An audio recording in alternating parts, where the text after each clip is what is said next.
इस आर्क में आके दर्द हो रहा है, तो फिर उन पेशेंट्स को क्या करना चाहिए? कैसे इसको डायग्नोज कर सकते हैं कि आपका जो कंधा है, आया आपको फिजियोथेरेपिस्ट के पास जाना चाहिए कि नहीं जाना चाहिए? शोल्डर पेन एक ऐसी कॉमन है जो मोस्ट कॉमनली जो है इस सीजन में बहुत ज़्यादा लोगों को देखी जाती है। कोई भी मस्कुलर पेन जो है या जो भी आपको जॉइंट पेन है, वो सबसे पहले तो आपके रॉन्ग पोस्चर से निकल रही होती है। इस वक्त कोई ऐसी एक्सरसाइज है जो सेफ हो और इस वक्त हम बैठे बैठे राइट नाउ कर सकते हैं? सेंसेशन के साथ जिसमें नर्व इम्पिंज हो जाती है शोल्डर के किसी पॉइंट में या किसी मसल के नीचे आ रही होती है। अस्सलाम वालेकुम, उम्मीद करती हूँ आप सब लोग खैरियत से होंगे। पेन रिलीफ सीरीज़ के आज के एपिसोड में हम आपको वेलकम करते हैं।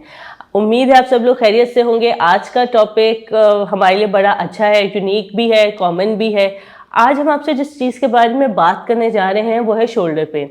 हमने शोल्डर्स के ऊपर बाकी पहले भी रिकॉर्डिंग की हैं, आपको और भी हमारे पेज के ऊपर रिकॉर्डिंग्स मिल जाएंगी, लेकिन आज जो हम बात करने जा रहे हैं, हम बात करने जा रहे हैं जो हमारे नाजरीन, मर्द हजरात, छोटे बच्चे, लड़कियां, क्योंकि मौसम बदल रहा है, सर्दियां आती हैं तो ऑब्वियस सी बात होती है, हम कहते हैं कि हमारी दर्दें बढ़ जाती हैं।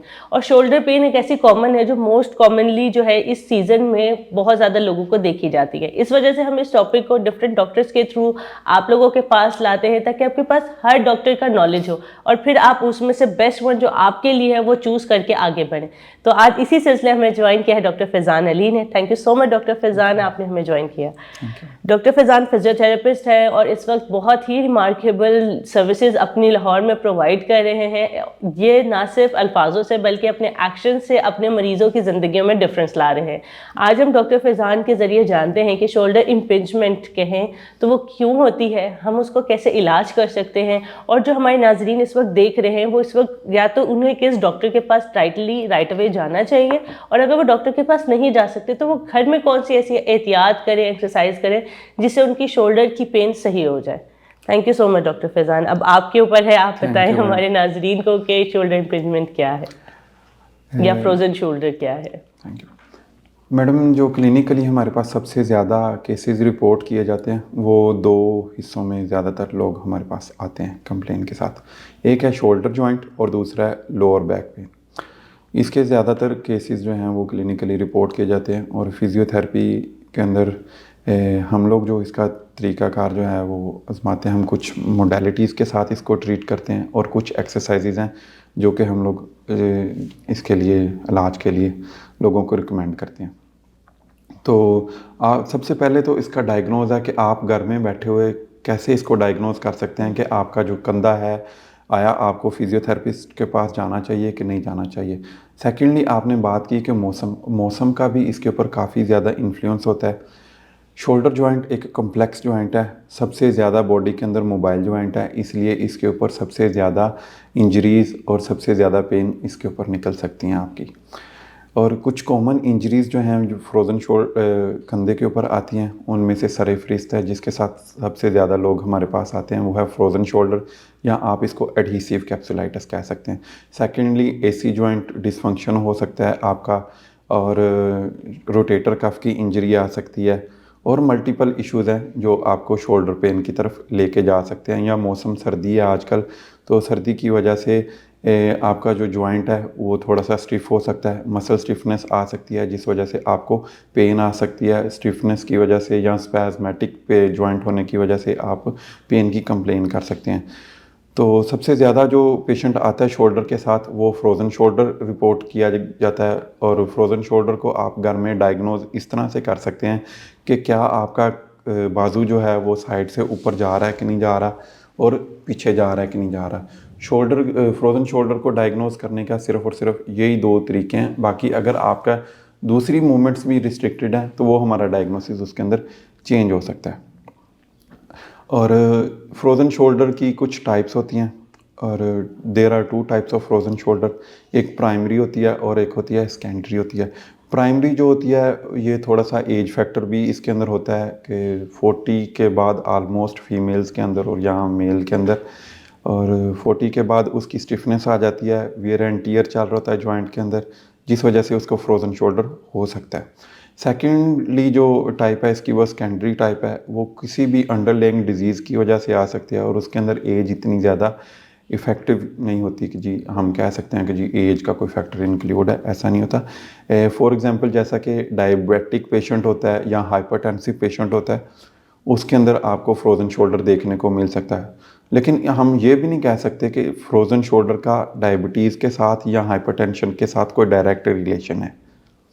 डायरेक्ट रिलेशन तो हम तब कहना कि जब किसी पेशेंट की हो कि ये इस लेवल तक उसकी डायबिटीज़ जाए तो इसको फ्रोज़न शोल्डर आएगा ही आएगा, ऐसा नहीं है मैडम। तो ये था इसका इनिशियली इंट्रोडक्शन। अब हम दूसरी तरफ चलते हैं कि जी कंधे के अंदर दूसरी कुछ इंजरीज़ होती हैं, तो उनका हम लोग इंजरीज़ या पेन कह लें या कुछ कोमॉर्बिडिटीज़ कह सकते हैं हम लोग इसको, जिसमें हमने एसी जॉइंट डिसफंक्शन को, क्योंकि मोस्टली हम लोग इसको मिसडाइग्नोज कर देते हैं being a physical therapist, AC joint dysfunction को और फ्रोज़न शोल्डर को रिलेट कर देते हैं। अब एसी जॉइंट जब भी डिसफंक्शन होगा मैम, एक्रोमियोक्लेविकुलर जॉइंट, तो उसमें से क्रेपिटेशन साउंड्स आते हैं, आपको पटाखों की आवाज़ आती है, और उसके अंदर तीसरी रेंज भी आपकी जो है वो शोल्डर की फ्लेक्शन जो है वो भी इसके अंदर मतलब आप थोड़ी अपना सी। हाथ फ्लेक्स नहीं कर पाएंगे? मैम ये एल्बो फ्लेक्शन नहीं, shoulder flexion, that is the shoulder flexion. ये आपकी फ्लेक्शन भी जो है वो इसके अंदर कंप्रोमाइज़ हो रही होती है और एक पेनफुल आर्क जनरेट हो रही होती है। फॉर एग्जांपल आप बाजू तो लेके जा रहे हैं, यहाँ तक आपका ठीक जा रहा है, आगे इसके बाद यहाँ पे जाएगा, इस आर्क के अंदर आपको पेन निकल रही होगी। ये आपकी पेनफुल आर्क जो है वो एसी जॉइंट के अंदर मिलेगी आपको। अगर अब किसी को इस आर्क में आके दर्द हो रहा है तो जी। फिर उन पेशेंट्स को क्या करना चाहिए, अभी जो कोई हमें देख रहे हैं नाज़रीन? अगर इस तरह से किसी को पेन निकल रही है तो उसको सबसे पहले तो अपनी लाइफस्टाइल को चेंज करना चाहिए। सारी सी बात है, कोई भी मस्कुलर पेन जो है या जो भी आपको जॉइंट पेन है, वो सबसे पहले तो आपके रॉन्ग पोस्चर से निकल रही होती है, और अदर फैक्टर्स भी इसके अंदर इंक्लूड हो रहे होते हैं, जिसमें स्मोकिंग सरफहरिस्त है। एसी जॉइंट को जहाँ तक हमने अपने क्लिनिक के अंदर ज़्यादातर देखा है, तो वो मोस्टली पेशेंट्स जो होते हैं वो स्मोकिंग के साथ, मैं ये नहीं कह रहा कि इसका कोई डायरेक्ट उसके साथ रिलेशन है, लेकिन हो सकता है कि Lifestyle स्मोकिंग, है। यस मैम, उसके अंदर ये हो सकता है। सेकेंडली राउंडेड शोल्डर वाले पेशेंट्स के अंदर आ जाता है, तो आपने क्या करना है, अपने गुड पोस्चर को अडेप्ट करने की पूरी कोशिश करनी है। और गुड पोस्चर की डेफिनेशन हम इस तरह से आपको बता सकते हैं कि आपके कान कंधों के बराबर और कंधे जो हैं आपके हिप जॉइंट के बराबर, एक इमेजिनरी लाइन है जो आपके कानों, कंधों को और हिप जॉइंट को क्रॉस करनी चाहिए, चाहे आप बैठे हैं, खड़े हैं, लेटे हैं। वही आपका गुड पोस्चर है। जब आप उस इमेजिनरी लाइन से अपने आप को आउट करते हैं, देन आप बैड पोस्चर में चले जाते हैं। बैड पोस्चर से में इंसान जाता है तो उसके मसल्स जो हैं वो उसको अडेप्ट करना शुरू कर देते हैं, जिस वजह से आपके पेन्स और बॉडी एक्स स्टार्ट हो जाती है। सबसे पहले आपने अपनी पोस्चर को ठीक करना है, अपने लाइफस्टाइल को अच्छे से अच्छा रखें, और सेकेंडली इसके लिए एक्सरसाइज करें। कौन सी एक्सरसाइज है जो लाइट है, जो कि अभी इस वक्त जो नाजरीन अगर कोई देख रहा है और करना चाहे तो वो कर सकता है? जैसा कि हमने अपने पहली बात में ही बताया था कि शोल्डर जॉइंट सबसे ज़्यादा मोबाइल जॉइंट है, तो आपने इसकी मोबिलिटी को मेंटेन रखना है और नॉर्मल रेंज ऑफ मोशन के अंदर इसको मेंटेन रखना है। जैसे आप इसके ऊपर अगर ओवर यूज़ करते हैं या कुछ ऐसी रेंज के अंदर जाके कोई मूवमेंट करने की कोशिश करते हैं, तभी इसके अंदर आपको आएगा प्रॉब्लम आएगा। तो नॉर्मल रेंज ऑफ मोशन की एक्सरसाइजेज जो हैं वो करनी चाहिए घर में। उसके अलावा स्ट्रेंथनिंग एक्सरसाइजेज करनी चाहिए। स्ट्रेंथनिंग एक्सरसाइजेज भी वो जो कि आपके स्ट्रेंथ के ग्रेड्स के अंदर अंदर हो, नहीं तो अक्सर अमूमी जैसा कि हम लोग ये इंस्टाग्राम सोशल मीडिया पे भी देखते हैं कि लोगों ने ज़्यादा वेट उठाया तो उसका मसल जो है वो टीयर हो गया, टेंडन फ्रैक्चर हो गया, इस तरह के मसले मसाइल भी आते हैं। तो सबसे ज़्यादा आपने क्या करना है, गुड पोस्चर में रहना है, एक्सरसाइजेज करनी है हेल्दी रेंज ऑफ मोशन के अंदर रहते हुए, तो वही आपके मोबिलिटी को इन्हांस करेगी और मोबिलिटी को मेंटेन रखेगी। डॉक्टर फैजान, इस वक्त कोई ऐसी एक्सरसाइज है जो सेफ हो और इस वक्त हम बैठे बैठे राइट नाउ कर सकते हो अपनी? Yes ma'am. अगर पेन हो रही है, इंस्टेंट पेन हो रही है और कोई ऐसी जगह पे बैठे हैं कि अब हम अभी कोई रिएक्शन भी नहीं दे सकते, अब पता है दर्द हो रहा है, अब मैंने जाना भी है बाहर या कोई गेस्ट आ रहे हैं या मैं ऑफिस या किसी ऐसी जगह पे कांस्टेंट एकदम से पेन, तो कोई एक ऐसी 2 एक्सरसाइजेज हो जो कि मैं इंस्टेंटली इस वक्त बैठे बैठे कर लूँ जिससे रिलीफ आ जाए? एक्चुअली आप जो एक्सरसाइज पूछना चाह रहे हैं कि वो किसी को पता भी ना चले और आप कर भी रहे हो, ऐसी है। तो वो ये चीज़ है कि अगर आपको शोल्डर पेन हो रहा है तो आप बैठे बैठे, किसी को पता भी नहीं चलेगा, तो आप ऐसा करें कि अपने स्कैपुलास को स्क्वीज़ करें। आप स्कैपुलास को स्क्वीज़ करें और 30 सेकंड्स तक उसको होल्ड करें। मतलब अपने कंधों को पीछे की तरफ लेके जाए। कंधों की जो पीछे वाली 2 हड्डियां हैं जिसको हम शोल्डर ब्लेड कहते हैं उसको आपस में मिलाने की कोशिश करेंगे तो आपका अच्छा खासा स्ट्रेस जो है वो आपके शोल्डर्स के ऊपर आएगा, बल्कि पूरे का पूरा शोल्डर गिर्डल जो है उसकी मोबिलिटी को इन्हांस करेगा, उसकी स्ट्रेंथनिंग करेगा। तो जैसे ही आप उसको स्क्वीज़ करेंगे 30 सेकंड होल्ड के साथ उसको फिर रिलैक्स करेंगे, फिर से स्क्वीज़ करेंगे। आपने ये 5 रैप करने हैं, आपका शोल्डर पेन जो है वो इंस्टेंटली बिल्कुल ठीक हो जाएगा। ये हमारे नाज़रीन के लिए बहुत अच्छी टिप है। मतलब आप बैठे में आप अपने शोल्डर को ऐसे टाइट करें और 30 सेकंड्स होल्ड करें और फिर रिलैक्स कर लें। 5 दफ़ा एक्सरसाइज करें, आपका पेन बेहतर हो जाएगा। ऐसे मैडम। और ये मोस्टली उन लोगों के लिए है जिनका कंप्यूटर यूज़ ज़्यादा है या सारा दिन बैठ के काम करते हैं, पढ़ते हैं, बच्चे हैं, पढ़ रहे हैं, उन लोगों को चाहिए। और ज़्यादातर केसेस भी उन्हीं लोगों के रिपोर्ट किए जा रहे हैं। आजकल यंग जनरेशन जो है ये हमारे पास बहुत ज़्यादा आ रही है शोल्डर के साथ, हाथों में टिंगलिंग सेंसेशन के साथ, जिसमें नर्व इम्पिंज हो जाती है शोल्डर के किसी पॉइंट में या किसी मसल के नीचे आ रही होती है, या सर्वाइकल स्पाइन का इशू आ रहा होता है और इस वजह से लोग आ रहे होते हैं। तो ये इस तरह की एक्सरसाइजेज हैं जो कि आप घर में बैठे बैठे भी अपने वर्क स्टेशन पे भी कर सकते हैं। एक तो ये होगी, असल में ये एक्सरसाइज तो उन लोगों के लिए थी कि जो किसी के सामने एक्सरसाइज कर नहीं सकते। बाकी सेकेंडली कुछ एक्सरसाइजेज ऐसी हैं कि जो हर इंसान को करनी चाहिए, क्योंकि आजकल सबका मोबाइल यूज़ ज़्यादा है और कंप्यूटर यूज़ ज़्यादा है। हम गर्दन को नीचे झुका के काम कर रहे होते हैं, मोबाइल देख रहे होते हैं, लैपटॉप एक्सेसिव हम अपने बैड पोस्चर में को मेंटेन करके तो अपना लैपटॉप यूज़ कर रहे होते हैं। तो इसलिए हमें चाहिए कि अपने थोड़ा सा पोस्चर को टाइमली थोड़ा सा इसको चेंज कर लें और अपने गुड पोस्चर में जाएं, और उसके लिए थोड़ा सा उसको मेंटेन करने के लिए थोड़ी स्ट्रेंथनिंग एक्सरसाइजेज करें। तो कुछ एक्सरसाइजेज हैं जो मैं बताना चाह रहा हूँ कि जो सबके लिए सेफ़ हैं और हर कोई इंसान को करनी चाहिए, स्पेशली जो शोल्डर पेन के साथ सफ़र कर रहे हैं तो उनको कुछ एक्सरसाइजेज जो घर में बैठे बैठे कर सकते हैं। वो ये कुछ एक्सरसाइजेज हैं, इसको हम कहते हैं शोल्डर आइसोमेट्रिक एक्सरसाइजेज, जिसमें आपने दोनों फिस्ट को एक दूसरे के ऊपर रखना है और इसको नीचे की तरफ प्रेस करना है, और ये एटलीस्ट 10 सेकंड होल्ड के साथ आपने इसको दबा के रखना है।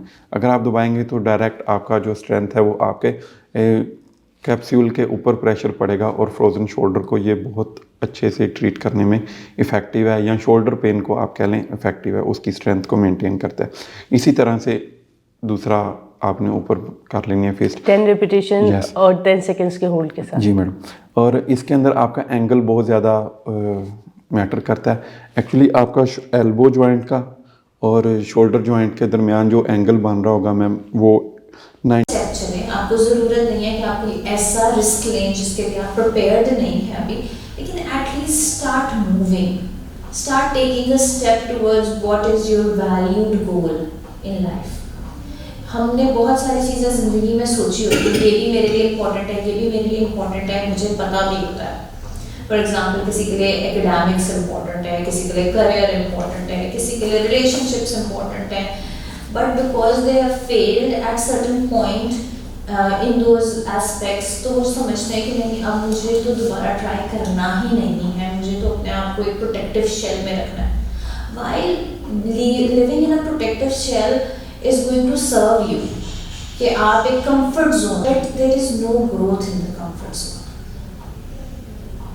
बिल्कुल, थैंक यू सो मच। बड़ा अच्छा आपने डिटेल एक्सप्लेन किया। इसमें हमारे चाइल्डहुड ट्रॉमास भी आ जाते हैं जिसको हम ट्रिगर कर रहे होते हैं अपनी फ्यूचर को लेकर डिसाइडिंग में। अच्छा, अगर हम लास्ट अगर इसके ऊपर बात करें तो विनिंग माइंडसेट क्या होगा? लाइक अब हमने एक लूजिंग माइंडसेट बना लिया कि I can not achieve anything, चाहे हमारे पास एक्सपीरियंसेस हमारे रिसेंट पास था या चाइल्डहुड पास था।